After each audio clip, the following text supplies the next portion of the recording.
The rain hit like bullets. Soren Vale pressed his back against the brick wall of the closed pharmacy, one arm wrapped tight around his belly, the other gripping a child who wouldn't stop shaking. The streetlight above them flickered, throwing shadows across the empty corner of Port Azure, where nobody walked this late unless they were running from something.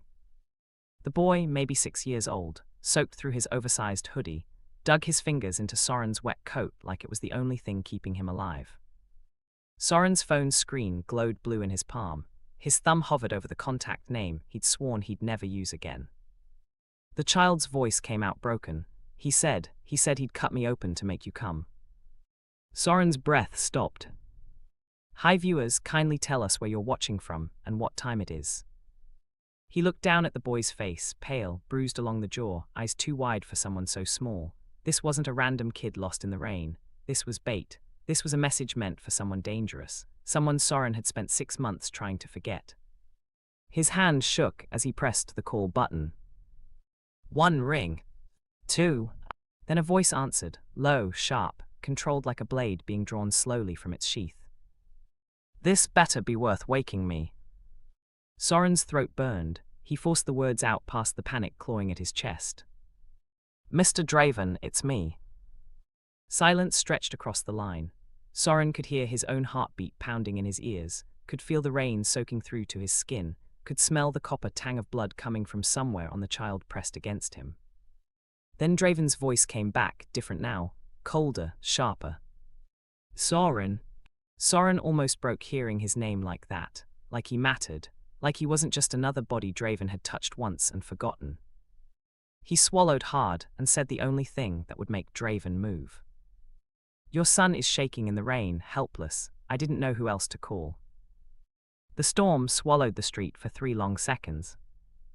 Then Draven's voice turned into something that made Soren's spine go rigid. Where are you? Soren rattled off the intersection, his voice cracking halfway through. The boy Koa, he'd whispered his name earlier, pressed closer, trembling so hard Soren could feel it through his own ribs. Draven didn't hang up. Don't move, he said, they're still watching. The line went dead. Soren's eyes snapped up to the dark windows across the street, to the alley on his left, to the empty car parked too perfectly under the broken streetlight. His other hand moved to his stomach, to the curve he'd been hiding under loose shirts for months. 24 weeks, 6 months pregnant, stable, the clinic had said, but stress could change that. Stress could ruin everything. Koa's small hand suddenly gripped tighter. Mister, the boy whispered, voice shaking, I think I'm gonna. His knees buckled. Soren caught him before he hit the pavement, his own body screaming in protest as he lowered them both to the ground. The boy's weight felt wrong, too light, too fragile. Soren pulled the hoodie back from Koa's face and his stomach turned. Bruises, fresh ones, dark purple along his cheekbone, fingerprints around his thin wrist. Soren's jaw clenched so hard his teeth ached. Whoever did this wasn't just cruel. They were sending a message. They wanted Draven to see this. They wanted him to know they could reach his child. A car door slammed somewhere in the distance.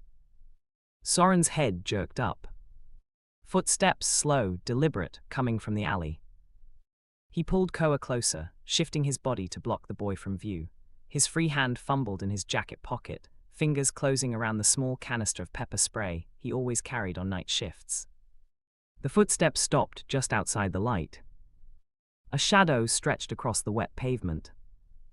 And then a voice, smooth, amused, wrong, drifted through the rain.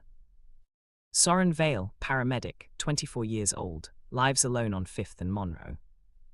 Soren's blood turned to ice. The voice continued, closer now. 6 months pregnant, hasn't told anyone, planning to leave town tomorrow morning. The shadow moved. And the worst part, the part that made Soren's hands go numb, was that the voice paused, then added something that shattered everything. And the worst part was that Draven wasn't surprised. Soren had met Draven Calder 7 months ago in the back of an ambulance. Not as a patient, as a problem. The call had come through dispatch at 2 a.m., car accident on the North Bridge, multiple casualties, possible fatalities. Soren and his partner had arrived to find a Mercedes wrapped around a concrete barrier, airbags deployed, glass everywhere. But no blood. The driver had been standing outside the wreckage in a tailored suit, phone pressed to his ear, talking like nothing had happened. His bodyguards had tried to wave the ambulance off. Soren had ignored them and walked straight up to the man with the neck tattoo and the eyes that could cut steel. "You need to sit down," Soren had said. "You could have internal bleeding." Draven had looked at him like he was studying something rare. "Why aren't you scared?" Soren had met his gaze without flinching, because fear doesn't stop bleeding. That line had stayed with Draven, so had Soren. They'd started talking, then meeting, then more. Soren had known what Draven was. Everyone in Port Azure knew the Calder name, knew the rumors, knew to look away when his cars rolled through the streets. But Draven had never hurt him, had never forced anything, had never treated him like he was breakable. Until Soren found out he was pregnant. Then everything changed. Not because Draven didn't want the baby, but because Soren knew what it meant to be tied to a man like that, knew what happened to people Draven cared about, knew that love, in Draven's world, was just another word for target. So Soren had done the only thing that made sense. He'd disappeared. Changed his number, stopped going to the places they used to meet, started packing his apartment piece by piece, planning to leave Port Azure before the pregnancy became impossible to hide. Tomorrow morning he was supposed to be on a bus heading west, away from the city, away from the danger, away from Draven. But now he was crouched in the rain with a child who had Draven's eyes, and a voice in the dark that knew things it shouldn't. Koa stirred against him, mumbling something incoherent. Soren pressed 2 fingers to the boy's neck, pulse fast but steady. The bruises were bad, but he wasn't bleeding, not externally anyway. Soren's own pulse hammered in his throat. The shadow from the alley hadn't moved, hadn't spoken again, just stood there, waiting. Soren's grip tightened on the pepper spray. "Who are you?" he called out, keeping his voice level. The figure stepped forward into the edge of the light. Not close enough to see a face, just enough to make out the outline, tall, lean, hands in pockets, relaxed, like this was all a game. "Someone who's been watching you for a long time, Soren." The way the voice said his name made his skin crawl. "Draven's on his way," Soren said. "You should leave." A low laugh echoed through the rain. "Oh, I'm counting on it." Soren's stomach twisted. This wasn't random, this was orchestrated. Koa's escape, the call, the timing, everything. Someone wanted Draven here, wanted him exposed, wanted him to come running for his son so they could. A car door slammed again, closer this time. Soren's head whipped toward the sound. Headlights cut through the rain from the opposite end of the street. A black SUV, no plates, windows tinted. It rolled to a stop 20 feet away, engine idling. The figure in the alley shifted, then faded back into the darkness. Soren's breath came faster. The SUV door opened, and someone stepped out into the rain, black umbrella snapping open, face still hidden in shadow. But Soren knew that walk, knew the way the man moved, controlled, deliberate, dangerous. Draven. He closed the distance in seconds, umbrella tilting to cover Soren and Koa both. Up close, Draven looked exactly like Soren remembered, sharp jaw, dark eyes, the kind of face that made people either trust him completely or run the other direction. Draven's gaze locked onto Koa first. His expression didn't change, but something in his posture went rigid. He crouched down, one hand reaching out to brush the boy's wet hair back from his face. "You're okay," Draven murmured, voice low and steady. "You're safe now." Koa's eyes fluttered open. He looked up at Draven and his whole body went limp with relief. "Papa." Draven's jaw tightened. He pressed his forehead to Koa's for just a moment, then lifted his gaze to Soren. And froze. His eyes dropped to Soren's belly, to the curve that 6 months of careful hiding couldn't conceal anymore, not in a soaked shirt, not this close. Soren watched Draven's face shift through 3 emotions in under a second: confusion, realization, then something raw and unreadable. Draven stood slowly, still staring. "How far along?" Soren's throat closed up, he forced the words out. 24 weeks. Draven's hands clenched at his sides, his voice came out quiet, dangerous. "And you were going to disappear with my child inside you." Soren flinched. "I was trying to keep him safe." Draven stepped closer, close enough that Soren could smell rain and expensive cologne, and something metallic underneath. "You should have let me protect you." Before Soren could respond, a car door slammed again. From the alley, Draven's hand moved to his coat, fingers brushing something hidden inside. His eyes never left Soren's face. "Get behind me," Draven said softly, "right now." Soren scrambled to his feet, pulling Koa up with him. Draven stepped in front of them both, body angled like a shield. Footsteps echoed from the alley, more than one person this time. And then a voice different from the first, rougher, amused, called out through the rain. "Well, well, the family reunion we've all been waiting for." 3 figures stepped into the light, guns raised. And the one in the middle smiled. Then whispered Soren's name. Draven didn't flinch. He reached back without looking and pressed something into Soren's hand, cold, smooth, heavy. A phone. "Speed dial 2, Draven said quietly. "Tell them protocol hollow." Soren's fingers closed around the phone. His heart slammed against his ribs. He could feel Koa trembling against his leg, could hear the boy's breathing coming too fast. The 3 men with guns didn't move. They just stood there, weapons aimed, smiles sharp. The one in the middle, the one who'd said Soren's name, tilted his head like he was enjoying this. "You really thought you could hide, Draven? Thought you could play house with a pregnant Omega and nobody would notice?" Draven's voice came out flat. "Bishop." The name hit Soren like a punch. Bishop Crow. He'd heard Draven mention him once, a former lieutenant who'd been cut loose months ago, someone who'd broken rules Draven didn't forgive. Bishop spread his arms wide, gun still in one hand. "Miss me?" Draven didn't answer. He was scanning the street, calculating. Soren could see it in the way his shoulders tensed, the way his weight shifted slightly to his left. Bishop noticed too. He laughed. "Don't worry, we're not here to kill you. Not yet anyway." His gaze slid past Draven to Soren. "We just wanted to meet the brave little Omega who thought he could run from Draven Calder." Soren's stomach turned. He pressed the phone screen, found speed dial 2, hit call. It rang once, then a voice answered, clipped, professional. "Sir." "Protocol hollow," Soren whispered. The line clicked off. Bishop's smile widened. Did he just call for backup? That's adorable. Draven took one step forward, just one, but the air around him changed, went colder, sharper. "You made a mistake tonight, Bishop." Bishop's laugh cut off. "Oh, what mistake is that?" "You involved a child." The temperature seemed to drop. Bishop's expression flickered, just for a second, then smoothed back into amusement. "That child is your weakness, and weaknesses get exploited. You taught me that, remember?" Draven's voice went quiet, the kind of quiet that made Soren's spine go cold. "I taught you structure, discipline. I taught you that power without ethics becomes cancer." Draven's gaze never wavered, and then you started selling children through the ports. Bishop's smile vanished. One of the men flanking him shifted, gun dropping an inch. He looked at Bishop like he'd just heard something he wasn't supposed to.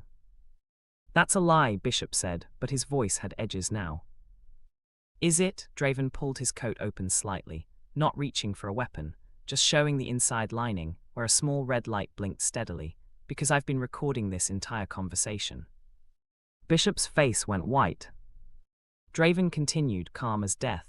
"Every word you just said, every threat, every confession, all of it backed up to 3 separate servers."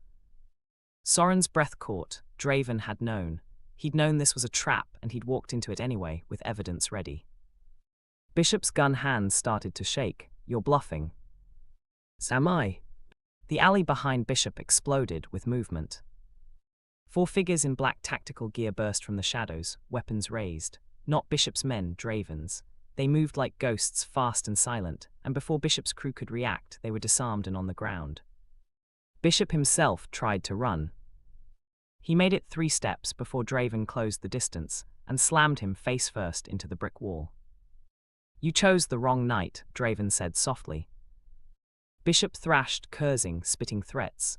Draven held him there with one hand, then looked back at Soren. Their eyes met across the rain-soaked street.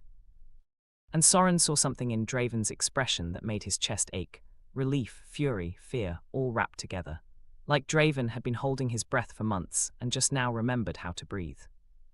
Koa's small voice broke the moment. Papa, the lady who took care of me, the man with the smile, his voice cracked. He killed her. Draven's grip on Bishop tightened until the man gasped. Where's the body? Draven asked, voice like ice. Bishop laughed through bloody teeth. Safe house on the east docks, but you're too late, she's already been moved, burned, gone. Draven slammed his head against the wall once, hard enough to stun, not kill. Then he stepped back and let his men take over. Soren sagged against the pharmacy wall, legs shaking. Koa clung to him, crying now, the kind of silent tears that hurt to watch. Draven crossed to them, moving carefully. He crouched down in front of Koa first, cupping the boy's face in both hands. I'm sorry, Draven said quietly. I'm so sorry I wasn't there. Koa threw his arms around Draven's neck and sobbed. Draven held him, eyes closed, jaw tight. Then he looked up at Soren. And Soren saw the question in his eyes before Draven even asked it.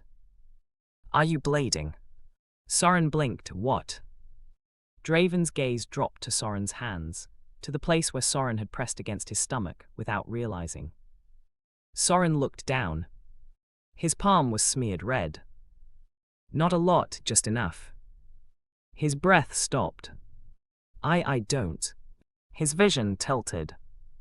Draven caught him before he fell, one arm around his back, the other cradling his head. Stay with me, don't close your eyes. Soren's voice came out weak. The baby is going to be fine, Draven said firmly. You're both going to be fine. But his eyes said something different. His eyes said please. Headlights flooded the street, more vehicles moving fast. Draven's men swarmed the scene, securing Bishop and his crew, setting up a perimeter.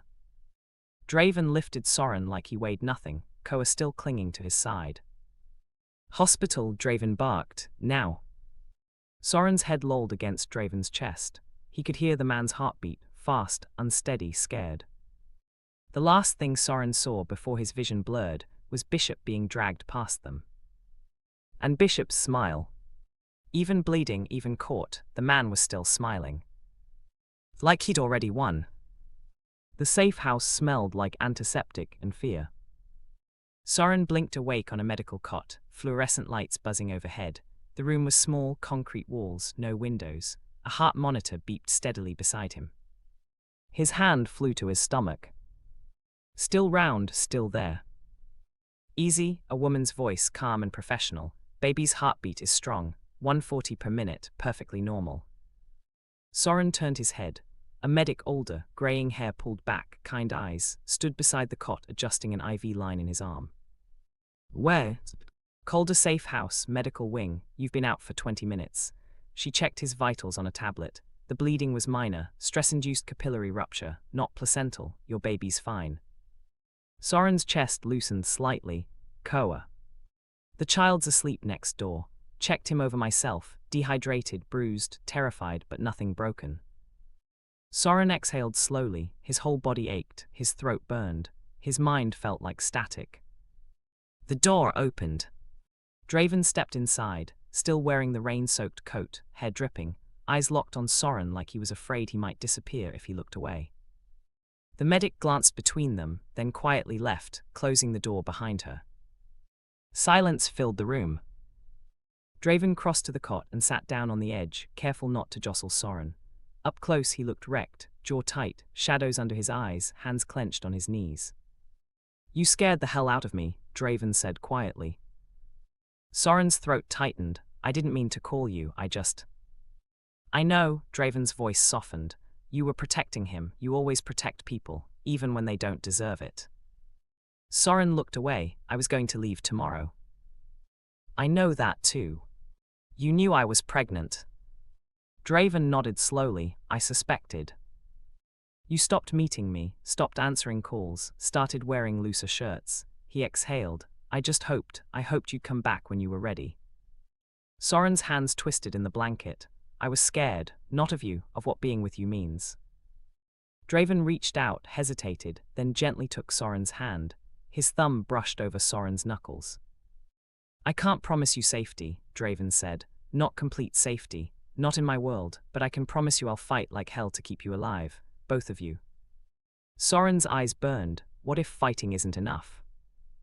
Then I'll burn the whole city down before I let anyone touch you. The words should have sounded dramatic, overblown, but the way Draven said them, quiet, absolute, made Soren believe every syllable. A phone buzzed. Draven pulled it from his coat, glanced at the screen, and his expression went dark. What? Soren asked. Draven stood, jaw clenched. Bishop's men just raided the East Dock safe house, found Koa's caretaker's body.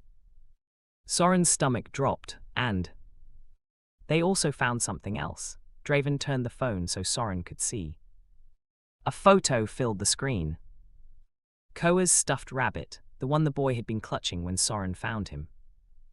It had been cut open, and inside, sewn into the fabric, was a tracking device. Soren's blood went cold. He escaped on purpose. No, Draven said grimly. He was let go on purpose. Bishop wanted Koa to run to me, wanted to draw me out. But why? He already knows where you live, where you work. Draven's expression turned grim. Because he doesn't want to kill me in private. He wants a public execution, wants to destroy my reputation, my network, everything I've built. He paused, and he's using Koa and you as bait. Soren sat up too fast, head spinning. Then we leave, right now, all of us. He'll follow. Then we fight. Draven's eyes softened. You just bled because of stress. You're 6 months pregnant. You can't. I can do whatever I have to, Soren cut him off. Because that child out there is terrified, and this baby, he pressed his hand to his belly. This baby deserves a father who doesn't die trying to protect him. Draven stared at him for a long moment. Then he leaned down and kissed Soren's forehead, gentle, deliberate, grounding. You're right, Draven murmured against his skin, but we do this my way, controlled, strategic. Soren nodded. Draven pulled back, then paused, eyes narrowing. He reached for the stuffed rabbit sitting on the side table, the one the medic must have brought in with Koa's things. Draven turned it over in his hands, then froze. What? Soren asked. Draven's thumb brushed over a seam in the fabric, a small black thread, barely visible. He pulled a knife from his belt and carefully cut the stitching. Inside, beneath the cotton stuffing, was a second device. Not a tracker. A microphone. Draven's face went white. He grabbed Soren's wrist and pulled him off the cot, moving toward the door.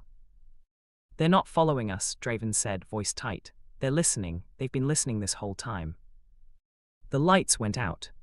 Emergency red lighting kicked on, bathing everything in crimson. An alarm blared. And from somewhere deep in the building, gunfire erupted. Draven shoved Soren behind him, knife still in hand, eyes scanning the red-lit hallway. The gunfire was close, too close, coming from the east wing where Koa was sleeping. Soren's breath caught. Koa. I know, Draven's voice was ice. He pulled a second gun from his coat and handed it to Soren. You remember how to use this. Soren nodded. Draven had taught him months ago, back when Soren thought it was paranoia. Now it felt like prophecy. They moved fast, keeping low, Draven leading. The safe house was a maze of concrete hallways, reinforced doors, security checkpoints. But the emergency power had cut half the locks, leaving doors hanging open. The gunfire stopped. Silence pressed down like weight. Draven froze at a corner, held up a fist. Soren stopped behind him, heart hammering. Footsteps slow, deliberate. Draven's jaw clenched. He glanced back at Soren, eyes hard. Then he stepped around the corner, gun raised. A figure stood in the hallway, tall, lean, hands in pockets. No weapon visible. Bishop. He smiled. Hello, Draven. Draven didn't lower the gun. How did you get out? You really think your men are loyal? Bishop tilted his head. Money talks louder than morals, always has. Soren's stomach twisted. Someone inside Draven's crew had sold them out. Bishop's gaze slid past Draven to Soren. His smile widened. There he is, the reason Draven Calder, the untouchable alpha, finally made a mistake. Bishop took one step forward. Tell me, Soren, do you really think he loves you? Or do you think you're just another pretty thing he'll get bored of? Soren's grip tightened on the gun. Where's Koa? Bishop's smile didn't waver. Safe, for now. Draven's voice went deadly quiet. If you touched him. Relax, Bishop held up both hands, still smiling. I'm not a monster, I don't hurt children. You kidnapped him. I borrowed him, there's a difference. Bishop's eyes glittered. Besides, Ko is not the target, you are. Draven didn't move. What do you want? I want you to kneel. Silent. Bishop continued, voice soft. I want the great Draven Calder to get on his knees in front of me and beg. I want you to admit that your precious moral code was a lie, that you're just like the rest of us, willing to do anything to protect what's yours. Draven's jaw tightened. Bishop pulled something from his pocket, a phone. He turned the screen toward them. Live video feed. Koa tied to a chair in a dark room, eyes wide with fear. Soren's breath stopped. Here's how this works, Bishop said calmly. You have two choices. 1, you shoot me right now. My men kill Koa. 2, you kneel, beg, and maybe, I let the boy live. Draven's hand didn't shake, but something in his eyes shifted, went colder, harder. There's a third option, Draven said quietly. Bishop raised an eyebrow. Oh. You confess. Bishop laughed. Confess to what? To selling children through the ports, to trafficking, to murder. Draven's voice was flat, because every word you've said tonight has been recorded, every threat, every confession. Bishop's smile flickered. Draven tapped his collar, where a small device was clipped, red light blinking steadily. Body cam, Draven said. Audio and video, streaming live to federal servers. You've been building your own case this whole time. Bishop's face went pale, then red, then twisted with fury. You think you're smart, Bishop spat. You think you can trap me with evidence. I'll burn it all. I'll kill everyone who's heard this. You'll spend the rest of your life in a federal prison, Draven cut him off. Because I didn't just record you. I recorded your men, your clients, your entire network. Bishop's hand went to his coat, reaching for a gun. Draven fired. The shot echoed like thunder. Bishop's gun clattered to the floor. He clutched his shoulder, blood seeping between his fingers, face contorted with rage. You shot me, Bishop gasped. You actually shot me.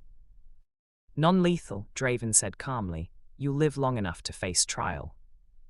Bishop lunged. Draven sidestepped, slammed an elbow into Bishop's back and dropped him to the floor. Before Bishop could move, Draven had him pinned, knee on his spine, gun pressed to the base of his skull.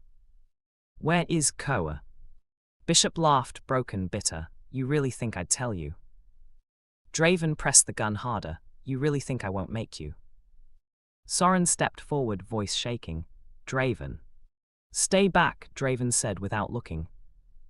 But Soren didn't. He crouched down beside Bishop's face, met his eyes. You said you're not a monster, Soren said quietly. Prove it, tell us where he is. Bishop stared at him, breathing hard. Blood pooled under his shoulder. Then he smiled, weak, bitter. 3rd floor, room 304, but you're too late. Soren's stomach dropped. What do you mean? Bishop's smile widened. I mean the building's rigged to blow in 60 seconds. Draven's eyes went wide. He yanked Bishop up by the collar, slammed him against the wall. Where's the trigger? Bishop coughed, blood on his teeth. Remote, already activated. Draven's face went white. He dropped Bishop and grabbed Soren's hand. Run, now. They sprinted down the hallway, Draven pulling Soren along, moving faster than Soren thought possible. His lungs burned. His legs screamed. His hand pressed against his belly, trying to protect what was inside. They hit the stairwell. Draven took the steps 3 at a time, dragging Soren with him. 3rd floor, door marked 304. Draven kicked it open. Koa was there, still tied to the chair, eyes wide, tears streaming. Draven cut the ropes in seconds, lifted Koa into his arms.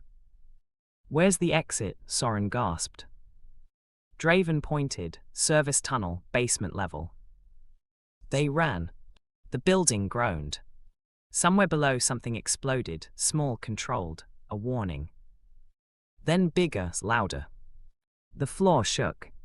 They hit the tunnel entrance. Draven shoved Koa into Soren's arms. Go, don't stop. What about you? I'm right behind you, go. Soren ran. The tunnel was narrow, dark, lined with pipes. His feet pounded against concrete. Koa clung to him, sobbing. Behind them, the building roared. And then everything went white. Chapter 6. The explosion threw them forward. Soren hit the ground hard, arms wrapped around Koa, body curled to protect the child in his belly. Concrete dust filled his lungs, his ears rang, heat rolled over them like a wave. Koa was screaming. Soren couldn't hear it, just felt the vibration against his chest. He forced his eyes open. The tunnel was collapsing behind them, chunks of ceiling crashing down, pipes bursting, steam hissing into the darkness. Draven appeared through the smoke, face covered in dust, eyes wild. He grabbed Soren's arm and hauled him up, took Koa from his shaking hands. "Keep moving," Draven shouted.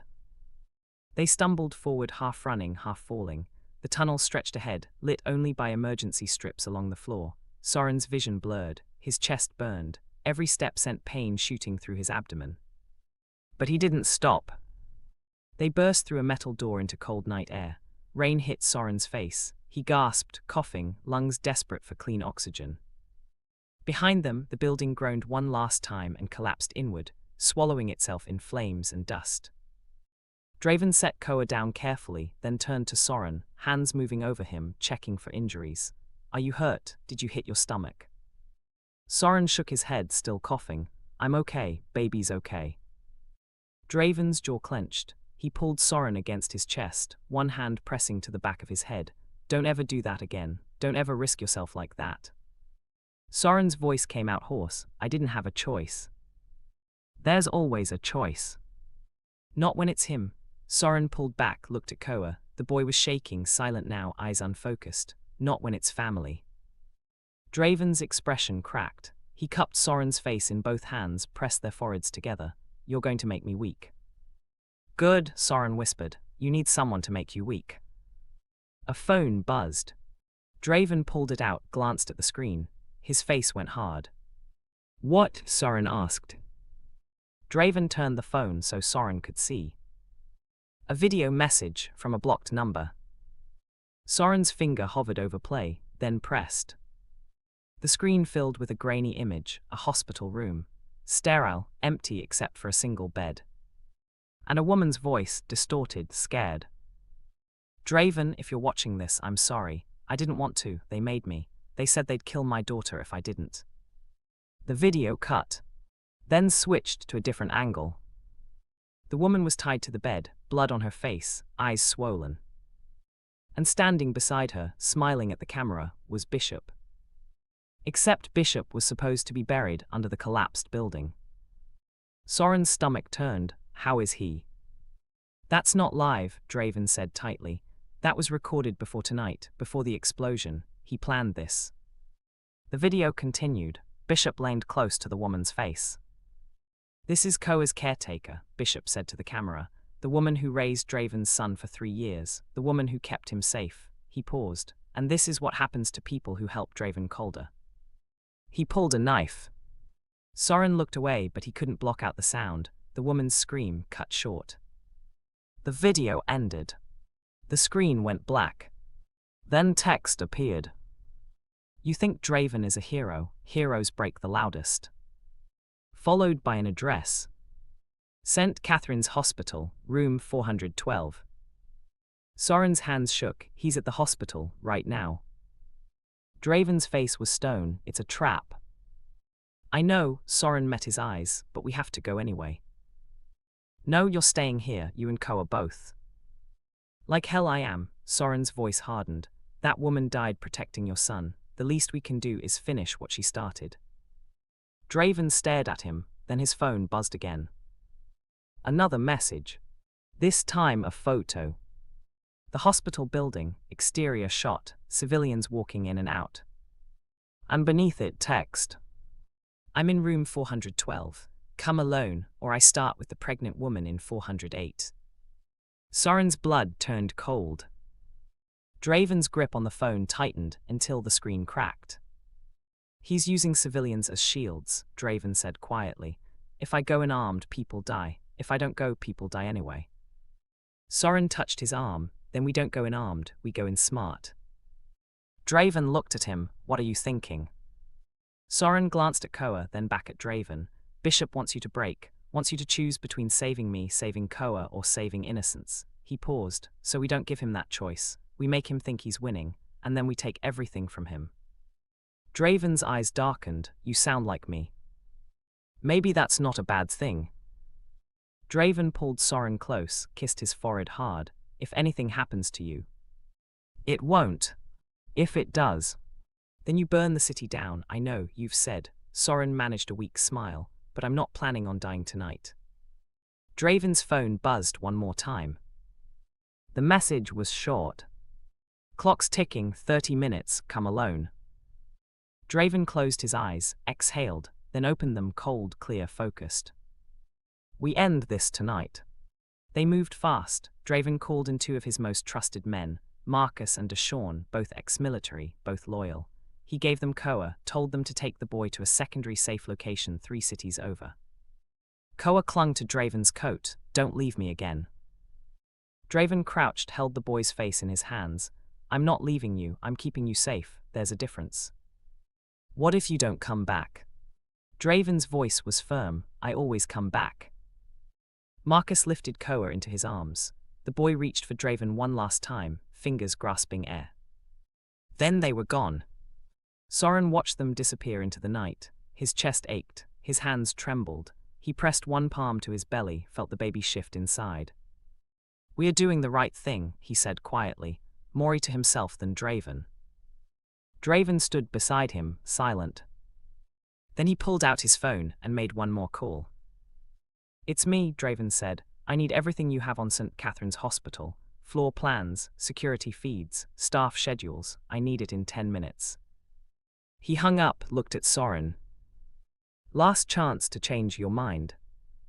Soren shook his head. I'm not running anymore. Draven's expression softened. Then stay close to me, don't leave my side.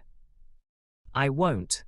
They climbed into the SUV. The city blurred past, neon signs, empty streets, rain still falling. Soren's phone buzzed. He pulled it out. Unknown number. He almost didn't answer, then something made him press accept. Bishop's voice filled the car. Hello, Soren. Soren's breath stopped. He looked at Draven. Draven's jaw clenched, but he didn't speak. Bishop continued, sounding almost pleasant. I wanted to talk to you, just you, not the big bad alpha. What do you want? Soren asked. I want you to understand something. Bishop's voice dropped. Draven didn't fall in love with you because you're special. He fell in love with you because you're convenient, a pretty distraction, someone he can control. Soren's hands tightened. You don't know him.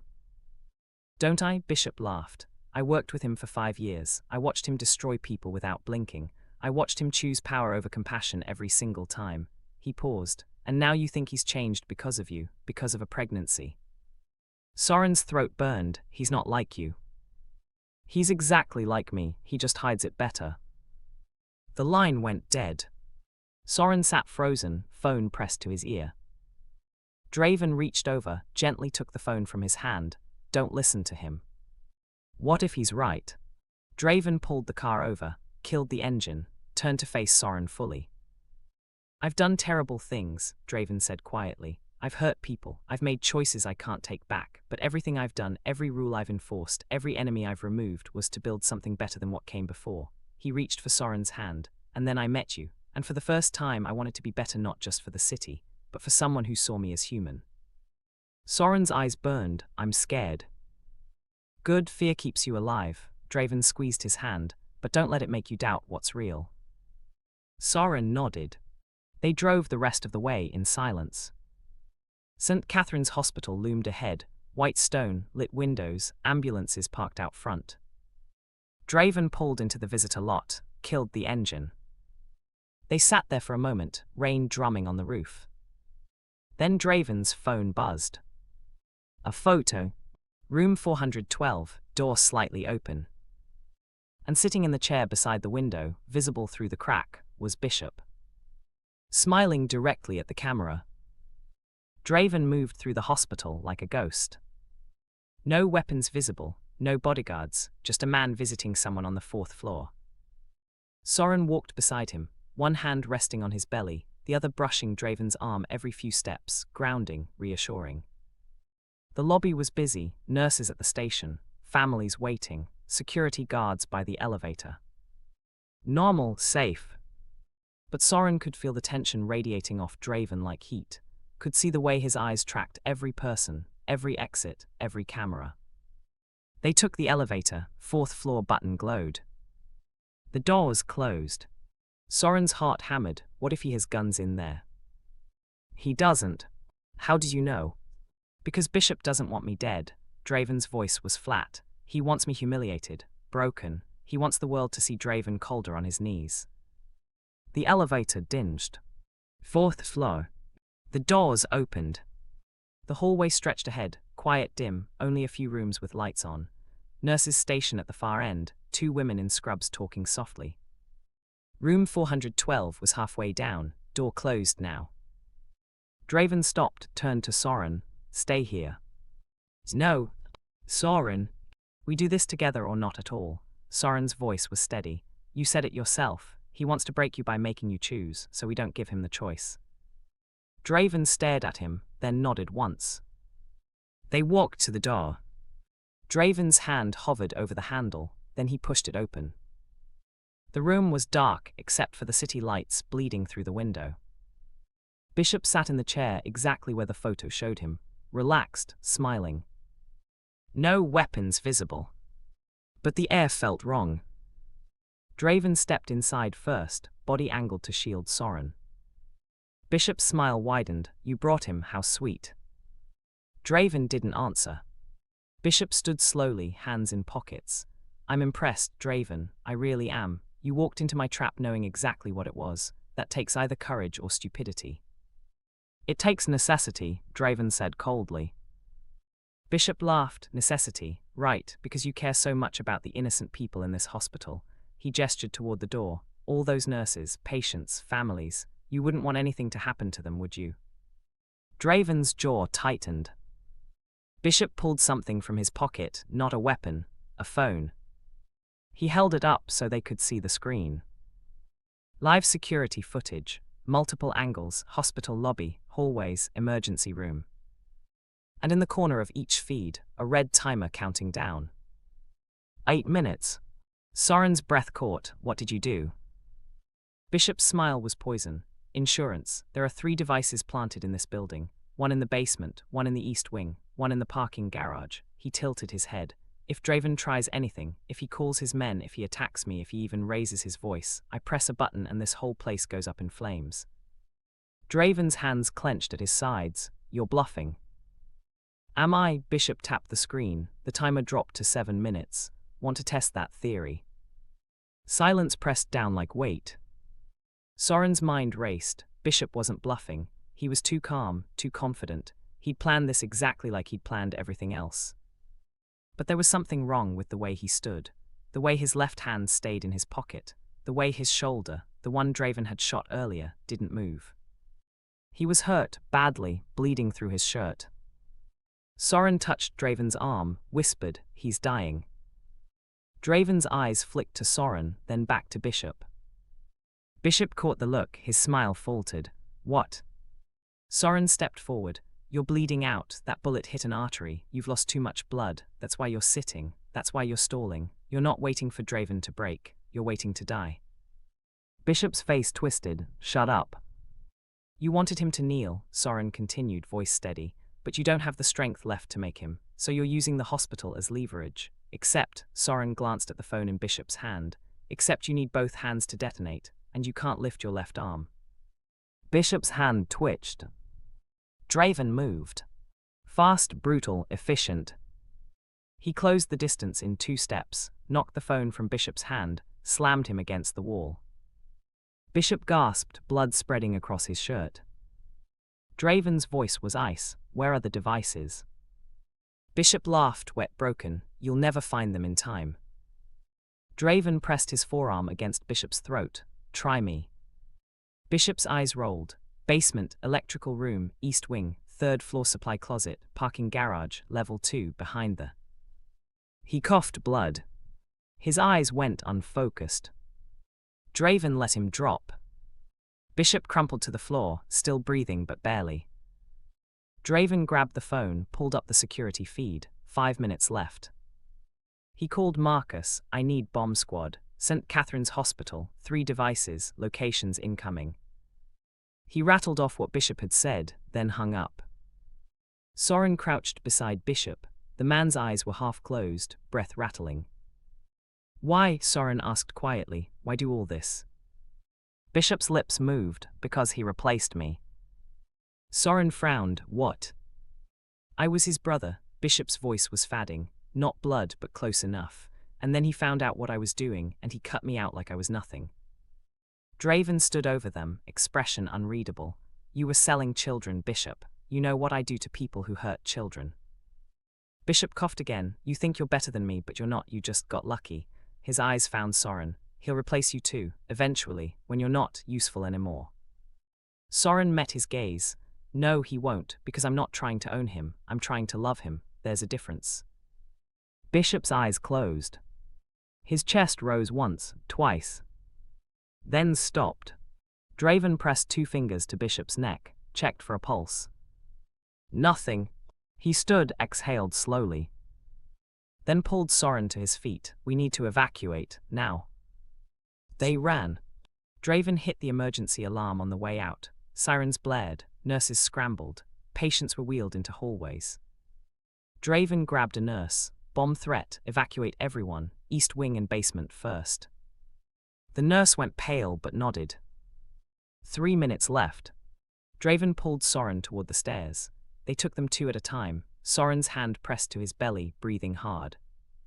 They burst into the lobby, people everywhere confused, scared, moving too slowly. Draven's men arrived, Marcus, Deshawn, 2 others. They spread out, directing people toward exits. 2 minutes. Soren's chest burned, his legs shook, he stumbled. Draven caught him, lifted him into his arms without slowing. I can walk. Not fast enough. They hit the parking lot. Draven set Soren down beside the SUV, then turned back toward the building. What are you doing? Soren gasped. Making sure everyone's out. Draven. But he was already running back inside. Soren's heart stopped. 1 minute. He watched the entrance, counted seconds, prayed. Draven reappeared, carrying an elderly woman, Marcus beside him with a child. They cleared the doors. 30 seconds. Draven sprinted toward Soren. 20 seconds. He reached the SUV, shoved Soren behind it. 10 seconds. Draven covered Soren's body with his own. 5. The hospital shook. But nothing exploded. Silence. Then Marcus's voice crackled over the radio. Devices disarmed. Bomb squad got them. We are clear. Draven exhaled against Soren's neck. Soren's hands clutched Draven's coat. You could have died. So could you. Then we are even. Draven pulled back, looked at him. No, we're not, because you're carrying my child and you still ran into danger. Soren's voice was hoarse, and you ran back into a building about to explode, so maybe we're both idiots. Draven's lips twitched, almost a smile. Then his phone buzzed. He pulled it out, frowned. What? Soren asked. Draven showed him the screen.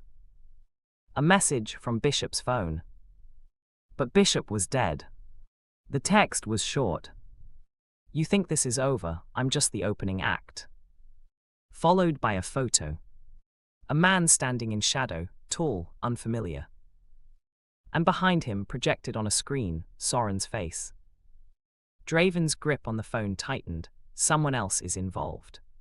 Soren's stomach dropped. Who? Draven's expression went dark. I don't know, but I'm going to find out. Another message appeared. Ask Soren how we really met. Soren's blood turned cold. Draven looked at him. What does that mean? Soren's mouth went dry. I don't. Soren. Soren's hands shook. The night we met, the car accident, you said it was an assassination attempt. It was. But what if, Soren's voice cracked, what if someone made sure I was on shift that night? What if they wanted us to meet? Draven stared at him. Then his phone rang. Unknown number. He answered, put it on speaker. A voice smooth, amused, unfamiliar. Hello, Draven, I see you survived Bishop's little game. Impressive. Draven's voice was ice. Who is this? Someone who's been watching you for a very long time. Someone who knows exactly how to break you. The voice paused. Bishop thought the way to destroy you was through violence, but I know better. Get to the point.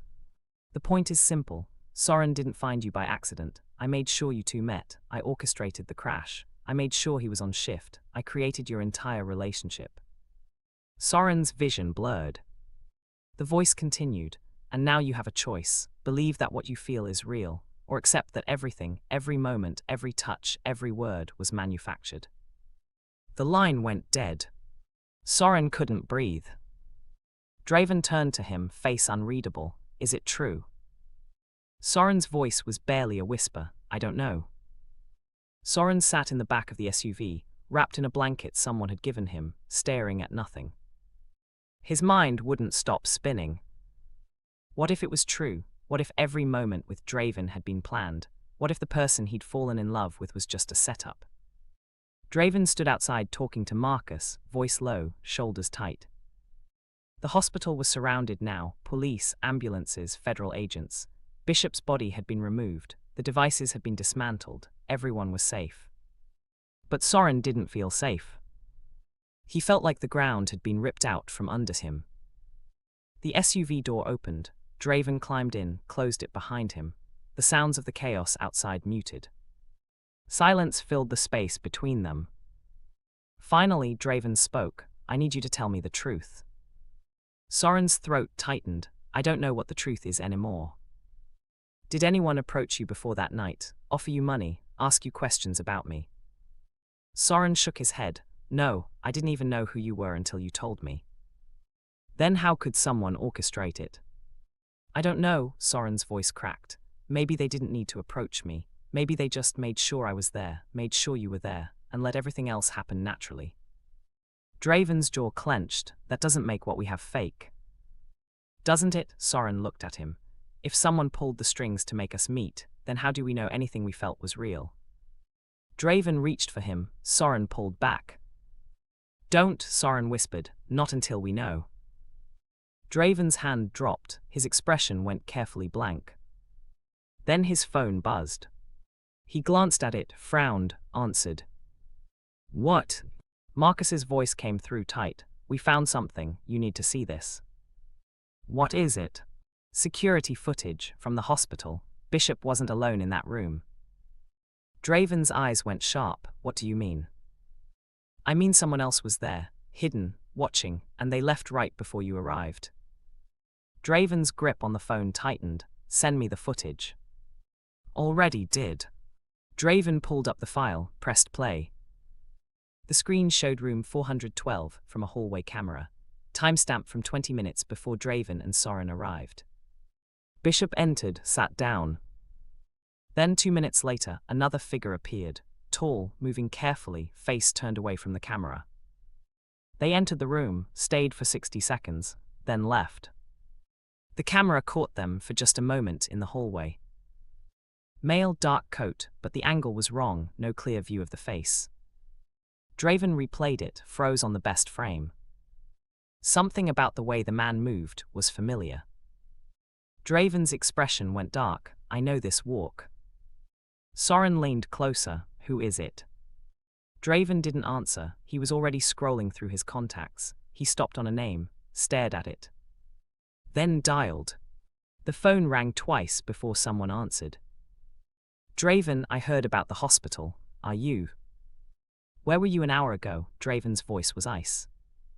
Silent. Then what kind of question is that? Answer me.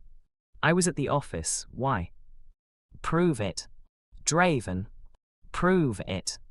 More silence. Then what's going on? Draven hung up. He pulled up another file on his phone, employment records, access logs, security clearances. He scrolled through names, stopped. His face went pale. What? Soren asked. Who is it?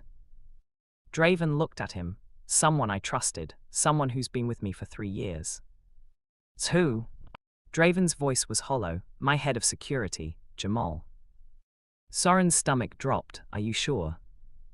"No, but I'm going to find out." Draven opened the door. "Stay here." "Where are you going?" "To ask questions." Before Soren could respond, Draven was gone. Soren sat alone in the SUV, heart pounding. Minutes passed. Then his phone buzzed. Unknown number. He almost didn't answer. But something made him press accept. A video call connected. The screen showed a dark room, a single chair, and sitting in it, tied and gagged, was a man Soren recognized from photos Draven had shown him. Jamal. The camera shifted. A figure stepped into frame, face still hidden in shadow. "Hello, Soren," the voice from earlier, smooth, amused. Soren's breath caught. "Who are you?" "Someone who's very interested in you, in your baby, in what happens next." "What do you want?" "I want Draven to understand that control is an illusion, that no matter how carefully he builds his empire, it can all come crashing down." The figure moved closer to Jamal. "And I want you to deliver a message." "What message?" The figure pulled out a knife. Soren's stomach turned. "Don't. Tell Draven that if he wants to know the truth about how you met, he needs to come alone. No weapons, no men, just him." The figure pressed the knife to Jamal's throat. "He has 1 hour. If he brings anyone, Jamal dies. If he calls the police, Jamal dies. If he tries anything clever, Jamal dies."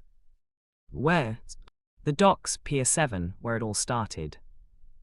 The call ended. Soren sat frozen, phone trembling in his hand. He looked out the window. Draven was still talking to Marcus, phone pressed to his ear. Soren's mind raced. If he told Draven, Draven would go, alone, into another trap. But if he didn't tell him, Jamal would die. His hand moved to his belly. The baby shifted inside, a small flutter. Soren closed his eyes. Then made a decision. He opened the SUV door and slipped out. No one noticed. He walked to the street, flagged down a cab. "Where to?" the driver asked. Soren's voice was steady. "The docks, Pier 7. The cab pulled away. And Soren prayed he wasn't making the worst mistake of his life. 20 minutes later, the cab dropped him at the entrance to the docks.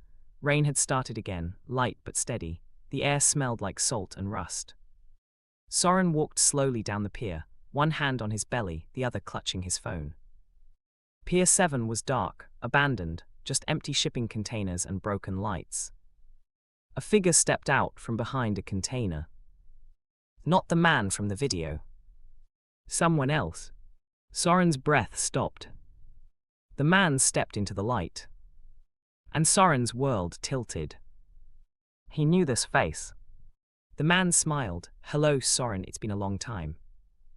Soren's voice was barely a whisper. "Dr. Brennan." Dr. Marcus Brennan, the doctor who'd confirmed Soren's pregnancy 6 months ago, the one who told him the baby was healthy, the one Soren had trusted completely. "I don't understand," Soren said. "What are you doing here?" Dr. Brennan's smile widened. "I'm the one who made sure you and Draven met. I'm the one who's been watching you both. And I'm the one who's going to make sure everything I've worked for doesn't fall apart." Soren's mind reeled. "Why?" "Because Draven Calder destroyed my family." Dr. Brennan's voice turned cold. 5 years ago, my brother worked for him, tried to leave the syndicate. Draven killed him for it, called it necessary discipline. He stepped closer. So I decided to destroy Draven the same way, from the inside, by giving him something to love and then taking it away.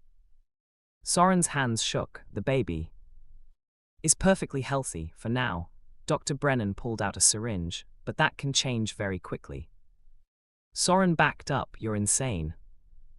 "No, I'm patient." Dr. Brennan moved forward. "I spent 5 years building this, making connections, learning Draven's patterns, and when I found out he frequented certain routes, I arranged the accident, made sure you'd be on shift, made sure you'd meet."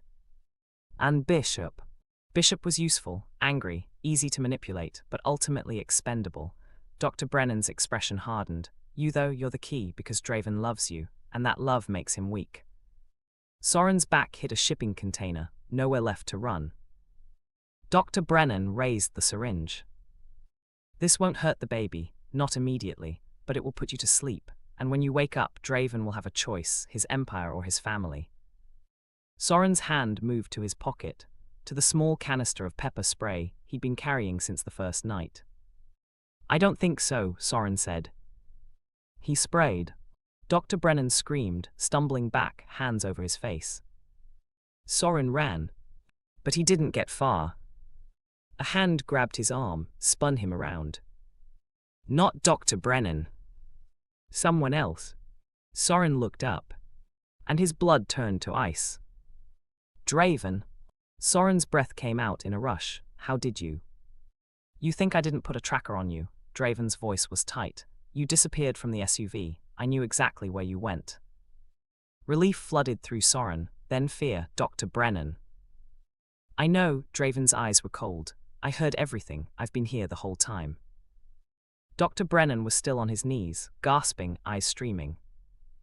Draven stepped past Soren and grabbed the doctor by the collar, hauled him to his feet. You orchestrated the crash, Draven said flatly. You manipulated Bishop. You've been watching us for 5 years. Dr. Brennan coughed, tried to speak. Draven cut him off. And you thought I wouldn't find out, thought you could use Soren and my child as leverage. His voice dropped. You made one mistake. What mistake? Dr. Brennan rasped. You assumed I'd break. Draven's eyes went dead. I don't break, I adapt. He pulled out his phone, pressed play on a voice recording. Dr. Brennan's voice filled the pier, every confession, every plan, every detail. Recorded from Soren's phone, which Draven had been listening to remotely. Dr. Brennan's face went pale. That's admissible in court, Draven said quietly. Conspiracy, attempted murder, kidnapping, you'll spend the rest of your life in a federal prison. Dr. Brennan lunged. Draven sidestepped, swept his legs. The doctor hit the ground hard. Before he could get up, Marcus and Deshawn appeared from the shadows, weapons drawn. Secure him, Draven ordered. They moved fast, restraining Dr. Brennan, checking him for weapons. Draven turned back to Soren. Are you hurt? Soren shook his head. I'm okay, baby's okay.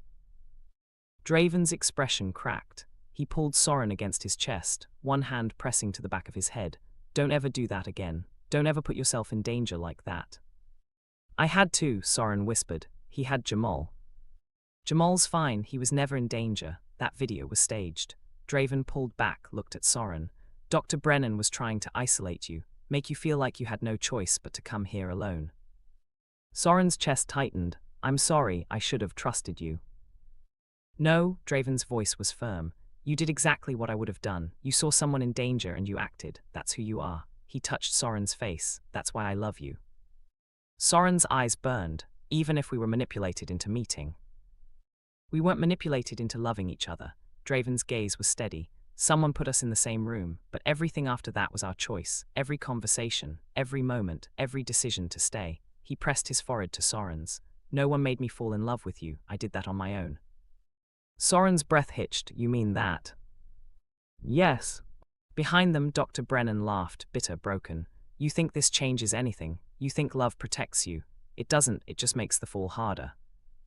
Draven turned, walked slowly toward the doctor. You're right, Draven said quietly. Love doesn't protect you, but it gives you something worth fighting for. He crouched down, met Dr. Brennan's eyes. You wanted to destroy me by making me weak, but you did the opposite. You gave me a reason to be stronger. Dr. Brennan spat blood. You killed my brother. I enforced the rules. He knew what happened to people who broke them. Draven's voice didn't waver. But that doesn't justify what you did. Doesn't justify involving an innocent person. Doesn't justify threatening a child. Then kill me, Dr. Brennan snarled. Prove you're the monster I know you are. Draven stood. No. Dr. Brennan blinked. What? I'm not going to kill you. I'm going to let the justice system handle you. Let you spend decades in a cell thinking about how your need for revenge cost you everything. Draven's expression was stone. That's a worse punishment than death. He turned to Marcus. Take him to the federal building. Hand him over to Agent Rivera. She'll know what to do. Marcus nodded. He and Deshawn hauled Dr. Brennan to his feet, dragged him toward a waiting vehicle. Dr. Brennan screamed one last time. You think you've won. This isn't over. There are others. His voice cut off as the car door slammed shut. Silence settled over the pier. Soren walked to Draven's side. Is it really over? Draven looked at him. For now. But he said there are others. There are always others. Draven's voice was tired. But tonight we stopped one. That's enough. Soren's hand moved to his belly. I want our son to grow up in a world where he doesn't have to be scared. He will, Draven said. I'll make sure of it. Soren looked up at him. Promise me something. Anything. Promise me you'll stop trying to protect me by shutting me out. Promise me we face things together. Draven was quiet for a moment, then he nodded. I promise. Soren leaned against him. Good, because I'm not going anywhere. Draven's arms tightened around him. Neither am I. A phone buzzed. Draven checked it, his expression softened. Koa's safe. Marcus's team got him to the secondary location. He's asking for you. Soren smiled, small, tired. Can we go see him?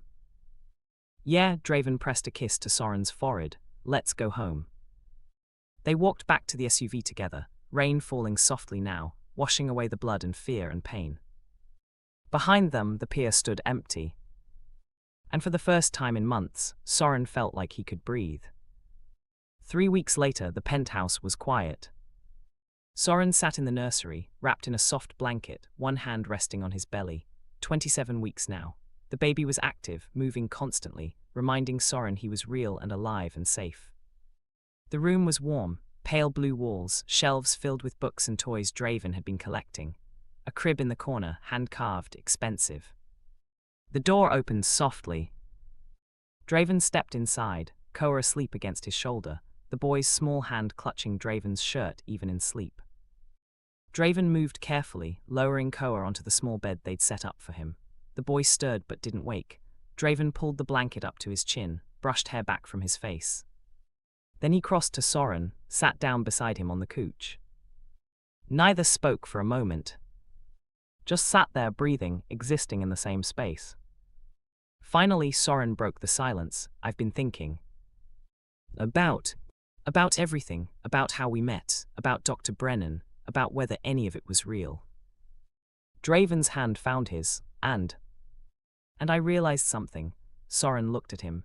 It doesn't matter how we met. What matters is what we chose after that. We chose to keep talking. We chose to trust each other. We chose to stay even when it was dangerous.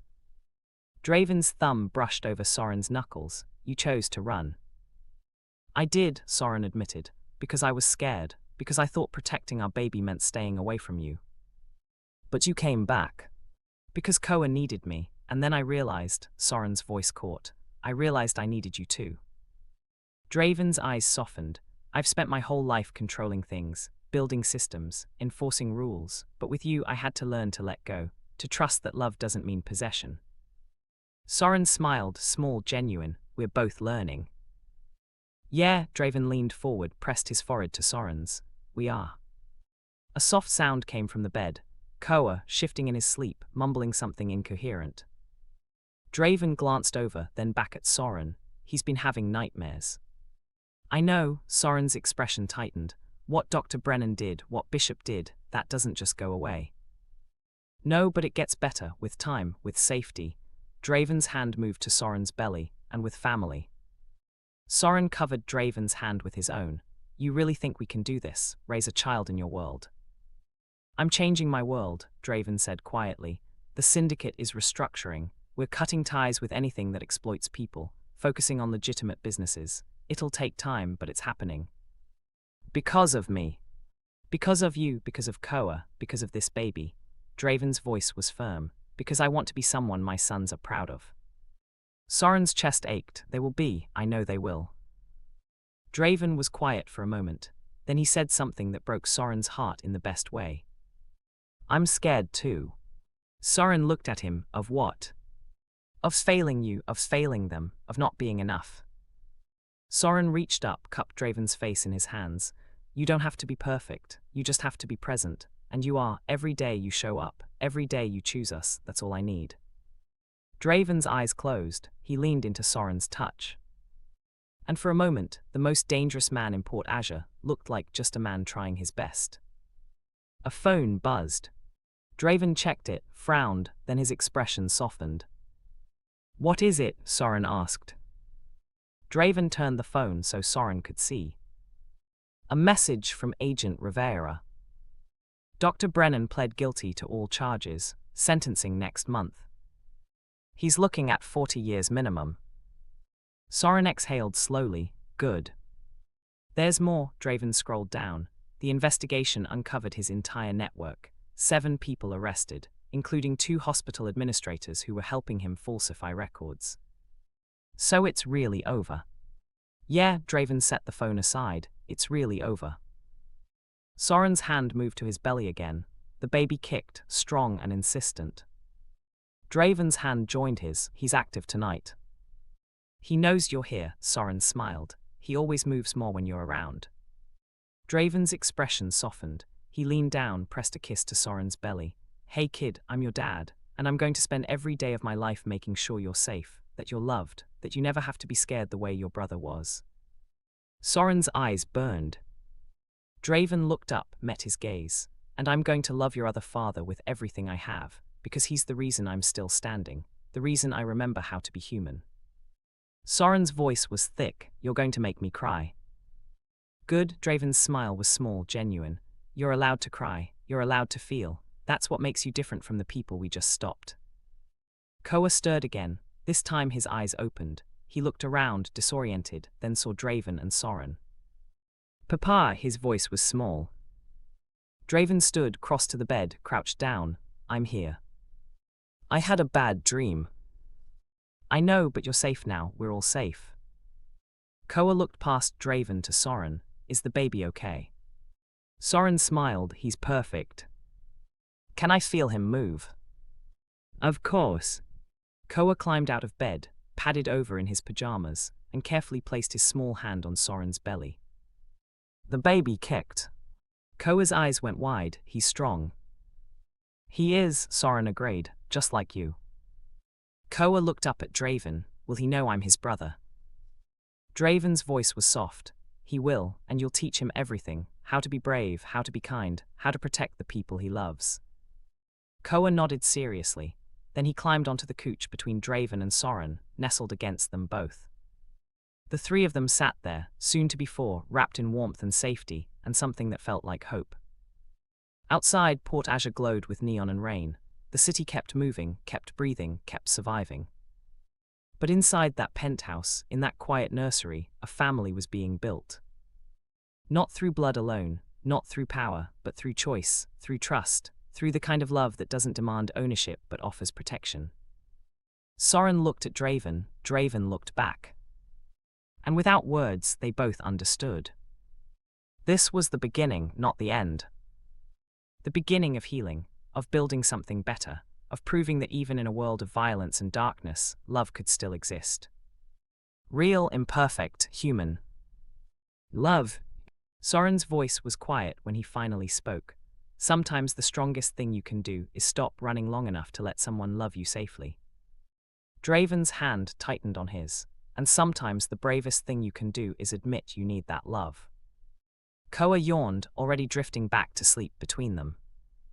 And the baby kicked once more, a reminder that life continued, that hope existed, that tomorrow was possible. The city outside kept moving. But inside that room, for the first time in a long time, everything was still. Safe. Complete. Home. If this story inspired you, drop a comment sharing your thoughts. Subscribe to our channel and turn on notifications so you never miss stories that move you, challenge you, and remind you that even in darkness, love finds a way. Share this with someone who needs to hear that they're not alone, because stories like this matter, and your voice in the comments inspires others. Thank you for being here. Thank you for believing in love, in healing, in second chances. Until the next story.